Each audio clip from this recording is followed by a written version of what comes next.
Beleza? Hoje eu tô com mais vídeo pra vocês de Minecraft. E hoje eu vou mostrar todos os mobs novos que adicionaram no Minecraft. Vou pegar aqui os primeiros. Ó, o primeiro é o Strider.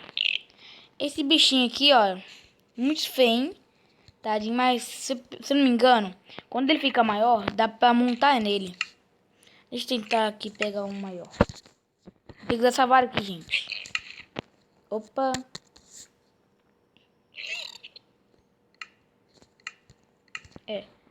Aí quando tiver assim, ó, crescido, você coloca a cela, você monta nele e você comanda com essa vara aqui, olha, de fungo.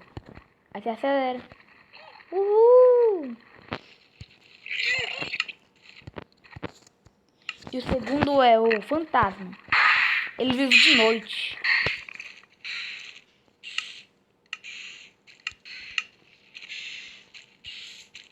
Ele é mó estranho, gente.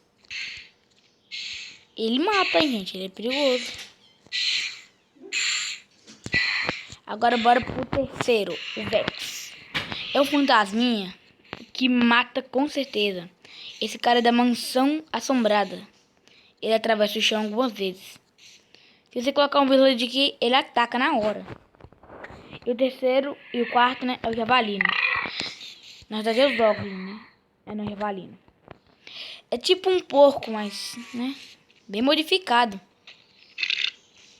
E parece bem da hora. O porcolino é tipo zumbi pig, mano. Mas só que é, né, um pouquinho modificado. Aqui, gente. Ele é bravo. Olha lá. E tem o Zoglin, que é esse aqui. Ai, gente, ele transforma naquele ali, ó. Ah, nós briga. Quem é mais forte? Quem é mais forte? Quem é mais forte terá, hein?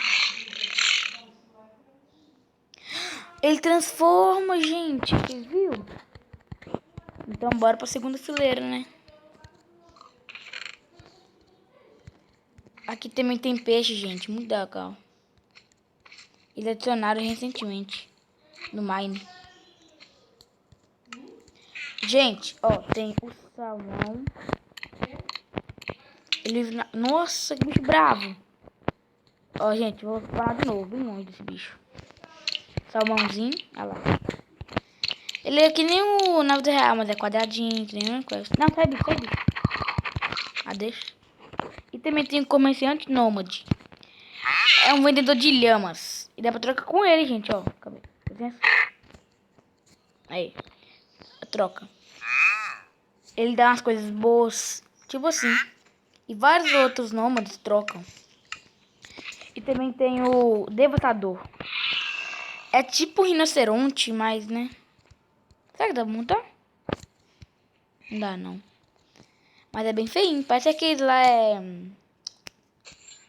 Eu não lembrei o nome. E também tem saqueador. Ah, parece assim, olha. A cara. É igualzinho. E também tem um gato. Não é ocelote, é gato. Bem legalzinho. E tem o panda também, gente. Olha isso, que fofo. O panda. Será que dá pra montar ele? Eu vou tentar. E vamos para a última fileira. Aqui tá os peixes, gente. Tem o golfinho. Tem a tartaruga marinha. Que fofinha. E também tem o peixe tropical. É bem colorido, ó. Tem o bacalhau. E o baiacu. Que é aquele lá que enche. Olha lá, ele enche. Ai, deu veneno. Gente, o baiacu dá veneno. E por último, o evocador. Ele traz um jacaré no chão, olha lá. Que doido. Será que ele tá de novo? Deixa eu ver. É, parece que é só uma vez mesmo. Gente, esse foi o vídeo. Espero ter gostado. Deixe seu like, se inscreva no canal, ative o sininho das notificações. E foi, gente. Compartilhe também. Falou, galera. Tchau, tchau.